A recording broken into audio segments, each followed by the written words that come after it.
بسم اللہ الرحمن الرحیم، السلام علیکم، ویلکم ٹو اسلامک پلسیز۔ آج ہم سورۃ احزاب کا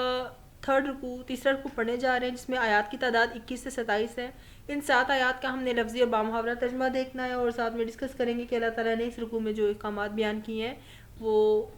کیا کس نوعیت کے تھے، اور مسلمانوں کے لیے اس میں کیا سبق ہے۔ بسم اللہ الرحمن الرحیم۔ لقد کان لکم فی رسول اللہ اسوہ حسنہ لمن کان یرجو اللہ والیوم الآخر وذکر اللہ کثیرا، کہ نبی پاک صلی اللہ علیہ وسلم کی زندگی کے حوالے سے بتایا گیا ہے کہ تم کو اللہ کے رسول اکرم صلی اللہ علیہ وسلم کی پیروی کرنی بہتر ہے، یعنی اس شخص کو جسے اللہ سے ملنے اور روز قیامت جو ہے نا اس کی آنے کی امید ہو، وہ اللہ تعالیٰ کا ذکر کثرت سے کرتا ہو۔ اب یہاں پر جو ہے رسول اکرم صلی اللہ علیہ وسلم کے اسوہ حسنہ سے مراد ہے بہترین نمونہ، یعنی کہ ان کی زندگی، اور یہاں پر ایک لفظ استعمال کیا ہے کہ یرجو اللہ، یعنی کہ جو اللہ تعالیٰ کی طرف رجوع کرنا چاہتا ہے، اللہ تعالیٰ کی طرف لوٹ کر جانا چاہتا ہے، اور والیوم الآخرت، اور جس کو آخرت کا جو آنے کی امید ہو، یعنی کہ قیامت کے حوالے سے اس کو ایمان ہو اور اس پر امید وہ رکھتا ہو، تو اس کو چاہیے کہ اللہ تعالیٰ کا ذکر کثرت سے کرے۔ اور دوسرا یہ کہ جس سیاق و سباق میں یہ آیت بیان کی گئی ہے، لقد کان لکم فی رسول اللہ اسوہ حسنہ، اس میں جو ہے وہ نبی پاک صلی اللہ علیہ وسلم کے طرز عمل کو جو نمونے کے طور پر پیش کرنے کا مقصد ان لوگوں کو سبق دینا ہے جنہوں نے غزوہ احزاب کے موقع پر مفاد پرستی سے کام لیا تھا، یعنی کہ اپنے مفاد کو سامنے رکھا تھا۔ ان لوگوں کو بتایا جا رہا ہے کہ رسول اکرم صلی اللہ علیہ وسلم نے غزوہ احزاب کے دوران پیش آنے والی تمام مشکلات کا جس انداز میں مقابلہ کیا، اور جس طرح جو دیگر لوگوں نے اس کا مقابلہ کیا تھا، باقی جو مسلمان تھے، تو اس عظیم مقصد کے لیے نبی پاک صلی اللہ علیہ وسلم نے دوسروں سے قربانی کا مطالبہ کرتے ہیں، بلکہ اس میں خود بھی جو ہے نا سب سے پہلے تیار ہو جاتے ہیں۔ اور عام جو مفہوم اس کا ہم لیتے ہیں تو اس سے مراد ہوگی کہ مسلمانوں کے لیے جو نبی پاک صلی اللہ علیہ وسلم کی زندگی ہے، تمام زندگی کے جو شعبے ہیں، جو پہلو ہیں، اس کا احاطہ کیے ہوئے ان کی زندگی جو ہے وہ ہر لحاظ سے ایک مکمل نمونہ ہے جسے ہم رہنمائی لے سکتے ہیں، اور اس کے مطابق ہم زندگی۔ آیت نمبر 22 میں اللہ تعالیٰ کا فرمان ہے کہ وَلَمَّا رَأَى الْمُؤْمِنُونَ الْأَحْزَابَ، کہ جب مومنوں نے دیکھا، احزاب حزب سے ہے، اور حزب ایک لشکر کہتے ہیں، اور احزاب ایک سے زائد جو لشکر ہوں گے، جو گروہ ہوں گے، ان کو بولا جائے گا۔ اور جب مومنوں نے لشکروں کو دیکھا، کن لشکروں کو؟ احزاب کے موقع پر، غزوہ خندق کے موقع پر کافروں کے لشکر کو دیکھا، قالوا، تو وہ کہنے لگے، ھذا ما وعدنا اللہ، کہ جو وعدہ اللہ تعالیٰ نے ہم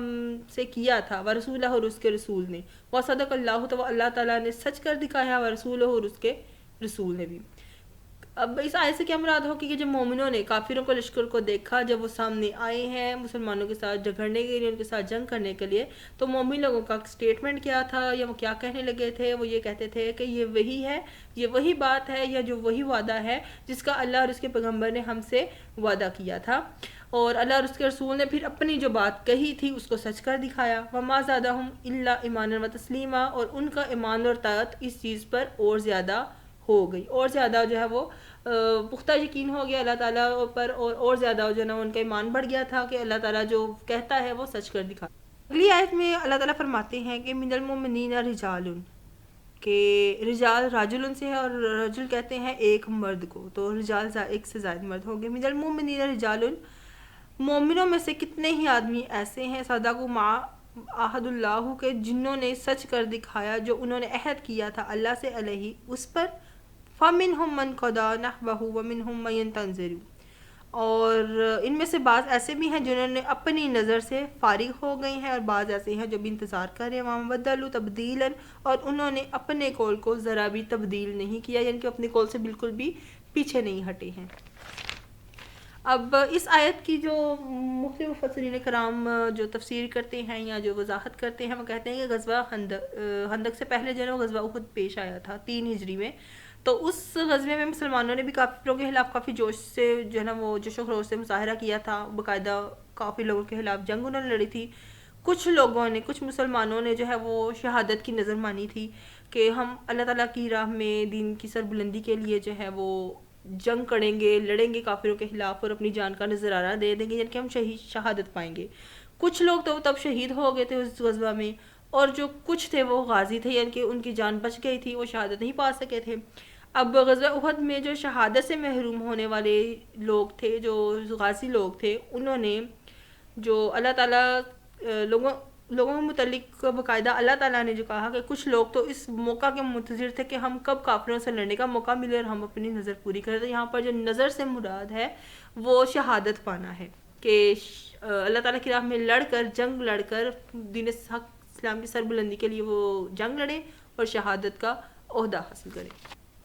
یجزی اللہ الصادقین بصدقہم ویعذب المنافقین ان شاء او یتوب الیہ. اب اس آیت میں اللہ تعالیٰ کیا کہتے ہیں؟ لیجزیہ، تاکہ اللہ تعالیٰ جزا دے صادقین سچے لوگوں کو بصدقہم ان کی سچائی کا، کہ اللہ تعالیٰ سچوں کو ان کی سچائی کا بدلہ دے گا. ویعذب المنافقین، اور منافق جو لوگ ہیں جو منافقت سے کام لیتے ہیں ان کو عذاب دے گا ان شاء اگر وہ چاہے، او یتوب الیہ تو ان پر کیا کرے گا؟ مہربانی کرے گا. کیا مہربانی ہوگی؟ ان کی توبہ قبول کر لے گا. ان اللہ کان غفور رحیم، کہ بے شک اللہ تعالیٰ کیا ہے؟ بخشنے والا مہربان ہے.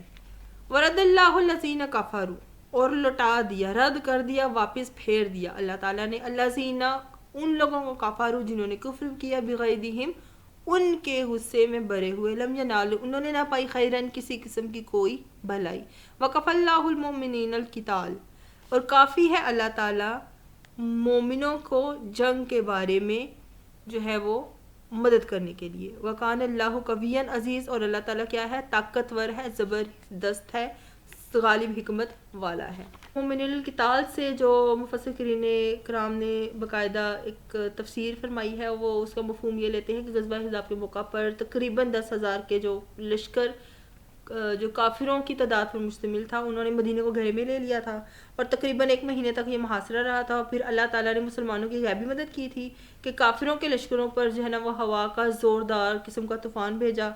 اور ساتھ ہی اس میں فرشتے بھی تھے. اللہ نے اس غیبی مدد کی طرف اشارہ کرتے ہوئے فرمایا ہے کہ لڑائی اپنے ذمہ لے لی. اور اللہ کا لڑائی اپنے ذمہ لینے سے مراد کیا ہے؟ کہ اللہ تعالیٰ کی تائید و نصرت جو ہے وہ حاصل ہو گئی ہے، جو تمام غزوات میں مسلمانوں کو حاصل ہوئی تھی کہ مسلمان جب اللہ پر توکل کرتے ہوئے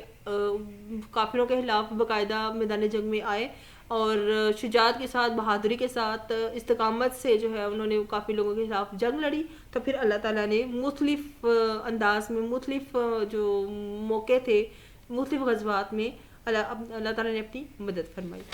وَأَنزَلَ الَّذِينَ ظَاهَرُوهُم مِّنْ أَهْلِ الْكِتَابِ مِنْ سِيَاسِهِمْ وَقَذَفَ فِي قُلُوبِهِمْ الرُّعْبَ فَرِيقًا تَقْتُلُونَ وَتَأْسِرُونَ. وَأَنزَلَ الَّذِينَ، اور اتار دیا ان لوگوں کو جنہوں نے ان کی مدد کی، ان کو ان کے قلعوں سے، اور ان کے دلوں میں کیا کیا کہ دہشت ڈال دی، رعب ڈال دیا، تو کتنوں کو تم قتل کر دیتے، کتنوں کو قید کر لیتے. اب یہاں پر باقاعدہ اس غزوہ احزاب کی جو ڈسکشن چل رہی ہے کہ 10,000 وہ لوگ تھے اور مسلمان جو ہے نا وہ 1,000 تھے. تو یہ اللہ تعالیٰ کی ایک مدد تھی کہ انہوں نے اس طوفان کے ذریعے اس حکمت کو اپناتے ہوئے جو